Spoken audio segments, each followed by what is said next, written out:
लाटलेले पैसे परत न केल्यास फौजदारी कारवाई होणार आहे। मुख्यमंत्री लाडकी बहीण योजना। नमस्कार सर्व लाडक्या बहिणींनो, आज अपडेटमध्ये 4-5 गोष्टी आहेत ज्या तुम्हाला आवश्यक आहे सांगणं। आज तुम्हाला पैशा संदर्भातील आहे, एक अपात्र संदर्भातील आहे। अपात्रतेची नवीन यादीसुद्धा आलेली आहे। म्हणजे आपण अपात्र आहोत का हे पाहायचं आहे।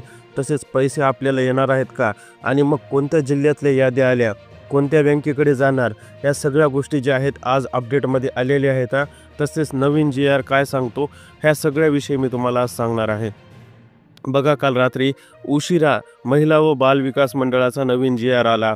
हे ऑफिशियली GR असतो आणि हा GR आल्यानंतर जे आहे पैसे पडणार असतात।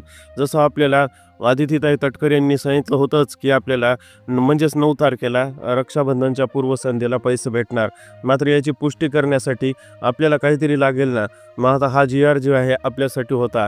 हा GR आल्यानंतर आता पैसा पडणार एवढं नक्की झालं, मात्र अपेक्षेला भंगही झाल्या। त्याचं कारण हे असं होतं की या GRच्या माहितीनुसार फक्त 1,500 रुपये आपल्या खात्यात पडणार, हे सगळ्यात महत्त्वाचं होतं।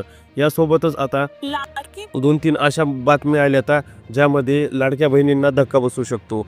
म्हणजे काय, अपात्रतेच्या याद्या कोणाला, फक्त जिल्हाधिकारी कार्यालयामध्ये जे आहे अपात्रतेच्या याद्या आलेल्या आहेत आणि कलेक्टर म्हणजे जिल्हाधिकाऱ्याला जे आहे सांगितलेलं आहे की तुम्ही हे अपात्र लोकांकडून जे आहे पैसे वसूल करा।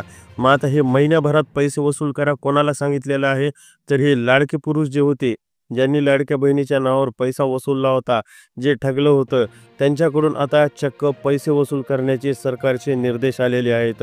आणि यानंतर मात्र आणखीन महत्त्वाची गोष्ट म्हणजे यांच्याकडून पैसे तर घेणार, मात्र यांच्याकडून जे आहे फौजदारीसारखे कारवाई करण्याचाही सरकारचा मानस आहे।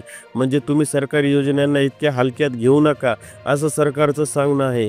यासोबतच लाडक्या बहिणींनो, ह्या सगळ्या प्रकरणामध्ये आणखीन एक महत्त्वाची गोष्ट म्हणजे आता काय होईल। आता बघा, ह्यांच्यासोबत जे घडेल त्याच्यामुळे जे आहे नवीन योजना जे येतील त्याच्यामध्ये फिल्टर येईल आणि यांना जे आहे सरकार ज्यावेळेस दंड देईन त्यावेळेस सगळ्यांसमोर हे उदाहरण जाईल। त्याच्यामुळे या गोष्टीचा कोणीही समर्थन परत करणार नाही। आता लाडक्या बहिणींनो, सगळ्यात महत्त्वाचा प्रश्न होता की आता हप्त्यामध्ये 1,500 परत भेटतील का। तर आता बघा, यासोबतच जून महिन्याची पेंडिंग पेमेंट भेटेल का।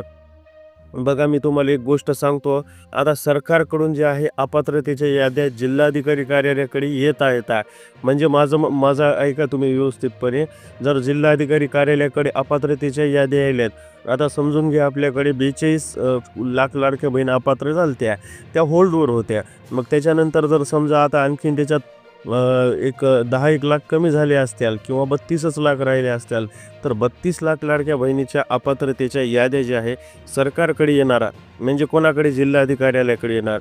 आणि तिथून जिल्हाधिकाऱ्यालय तुमच्याशी संपर्क साधेल की तुमचा फॉर्म अपात्र झाला मात्र या कारणामुळं, म्हणजे जे काही कारण असेल, आणि त्यामुळे जे आहे तुम्हाला पैसे भेटणार नाही। आता हे कोणाकडे लक्षात घ्यायची गरज आहे।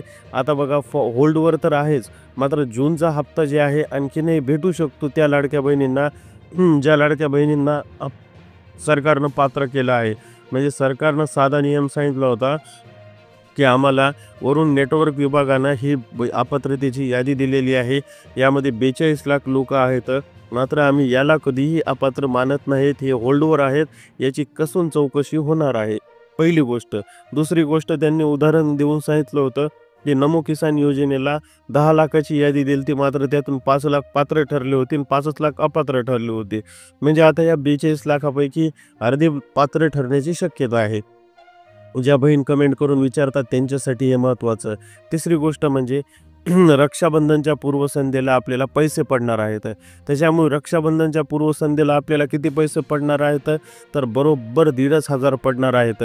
म्हणजेच जवळपास 9 तारखेच्या संध्याकाळी आपल्याला पैसे भेटणार असल्याचं लक्षात येतं। यासोबतच अपात्र याद्या ज्यांचे नाव आले पुरुषांनी किंवा काही महिलांचे नाव आले, तर त्यांनी काय करायचं, पहिले तर पॅनिक व्हायची गरज नाही आहे, पहिले तर भ्यायची गरज नाही आहे। काय झाला प्रॉब्लेम हे एकदा अपात्रीनंतर, आता ज्यावेळेस तुमच्याकडे सरकारी लोक येतील की हे तुम्ही पैसे घेतले आणि तुमच्या नावाने लाटले, किंवा तुमच्याकडे पैसे दिले मात्र तुम्ही चुकीचं हे फॉर्म भरला, तर मात्र मग कशामुळे अपात्र झालोत आपण, हा सर्वात पहिला प्रश्न येतो आणि तो त्यांना विचारायचा। फॉर्मवर ज्या गोष्टीमुळे अपात्र झालो त्याचा अभ्यास करायचा। खरंच आपल्याकडून सरकारकडे काही फसवण्यात आलं आहे का? किंवा खरंच काही झालेलं आहे का? किंवा मग सरकारला वाटत आहे की आपण असं केलं. मग त्याच्यासाठी जे काही कागदपत्र लागतील ते सरकारला पुरवायचं काम आपण करायचं आहे. कारण सरकारलाही आपल्याशी कॉन्टॅक्टमध्ये ठेवण्यासाठी आपल्याला काय करावं लागेल? कागदपत्र पुरवावं लागतील. तर लाडक्या बहिणींनो, ही गोष्ट लक्षात ठेवा तुम्ही, की सरकार जे आहे अपात्र करेल, मात्र कोणत्या कारणामुळे अपात्र करेल याची माहिती आणि याची पूर्ण डाटाबेस आपल्याला पुरवावाच लागेल. नाहीतर काय होईल, आपल्याला जर या डाटाबेस पुरवला नाही तर आपण फ्रॉडच केला, अशा पद्धतीनं जे आहे फसवणूक केल्या संदर्भात सरकारला वाटेल. त्याच्यामुळं ह्याच्यातून आपल्याला जर बाजूला व्हायचं असेल आणि ज्यांच्यावर अपात्रतेची कारवाई होईल, म्हणजे त्या 42 लाख लाडक्या बहिणींवर तर नाही होणार, मात्र जे काही पुरुष मंडळी आहेत त्यांच्यावर होईल, तर त्यांनी जे आहे ही गोष्ट करायची आहे की कशामुळे जे आहे असं झालं. यानंतर मात्र लाडक्या बहिणींनो, जून महिन्याचं काय? जून महिन्याचे पैसे कधी भेटणार? तर त्याचं साधं उत्तर आहे, जून महिन्याचे पैसे ज्यांचे राहिले त्यांना टप्प्याटप्प्याने आता भेटत जाणार. हप्ता कधी 1.5चा होणार, कधी 3चा होणार, कधी 4.5चा होणार, कधी 6चा होणार. कारण तुमची छाननी चालू आहे. आज तुम्ही छाननीतून पात्र झालात तर तुम्हाला जुलैचा हप्ता भेटेल. नाही झाला तर जुलैसोबत जून, जुलै, ऑगस्टचा भेटेल, म्हणजे 4,500 भेटेल. आणि त्या ऑगस्टमध्ये नाही झाला, त्यांची छाननी अजून चालतच राहिली, तर मात्र मग 6,000चा भेटेल. त्याच्यामुळं आता तुमच्याकडे काहीच ऑप्शन नाही आहे. तुम्हाला फक्त वेट अँड वॉच करायचं आहे. जुलैचा हप्ता नाही आला की परत एकदा आपण फॉर्म चेक करू वेबसाईटला जर फॉर्म अपात्र दाखवत असेल तर मात्र पुढची कारवाई आपण करू शकतो. तोपर्यंत आपण हातपाय हलवायची काहीच गरज नाही आहे. बऱ्याच यूट्यूब चॅनलनी हातपाय हलवायला सांगितलं आहे, मात्र मी असं मानत नाही. आत्ताच आपण हातपाय हलवायची गरज नाही आहे. फॉर्ममध्ये छेडछाड करायची गरज नाही आहे. जे काय असेल ते आपल्याला जुलैच्या हप्त्यानंतर कळेल. नंतर मग जर आपण अपात्रच झालो तर मग कशामुळे झालो याचा अभ्यास करून आपण मग कृत्या पूर्ण करू. तोपर्यंत आपण काहीही न केलेलं, मला तरी वाटते काही न केलेलं पुरतं आहे. कारण आपण छेडछाड करू आणि परत अपात्र झालो तर त्याला कोण जबाबदार? तर लाडक्या बहिणींनो, हे 2-4 अपडेट होते तुमच्यासाठी. एक म्हणजे ह्या पुरुष मंडळींना अपात्र तर अपात्रवरून पैसे सुद्धा वसुली झालीच आणि वरून गुन्हे दाखल करण्याचं सांगितले. दुसरी गोष्ट म्हणजे लाडक्या बहिणींना रक्षाबंधनच्या पूर्वसंध्येला पैसे भेटणार. आणि तिसरी गोष्ट म्हणजे जून महिन्याच्या लाडक्या बहिणींचं काय? जून जुलैचा हप्ता कसा भेटणार? मग ते 4,500चा भेटू शकतो, कधी 6चा भेटेल, कधी 7.5चा भेटेल.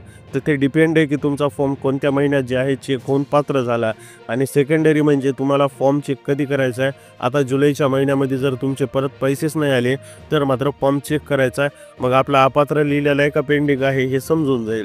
आणि यानंतर मात्र आपल्याला लक्षात येतं की लाडक्या बहिणींनो, आता फक्त रक्षाबंधनचं गिफ्ट आणि गिफ्टच्या नावावर फक्त आपल्याला 1,500 रुपये भेटणार आहेत. त्याच्यावरही आपल्याला एकही रुपया भेटणार नाही. सरकारचा GR महिला व बाल विकास मंडळाकडून जे आहे, बाल कल्याण विकास मंडळाकडून आलेला आहे. त्याच्यामुळे आता प्रत्येकाच्या आशा आकांक्षा जे आहे ते इथंच थांबवा, अपेक्षा धरू नका. व्हिडिओ आवडला असेल तर नक्की लाईक करा. अशाच अपडेटसाठी चॅनलला सबस्क्राईब करा.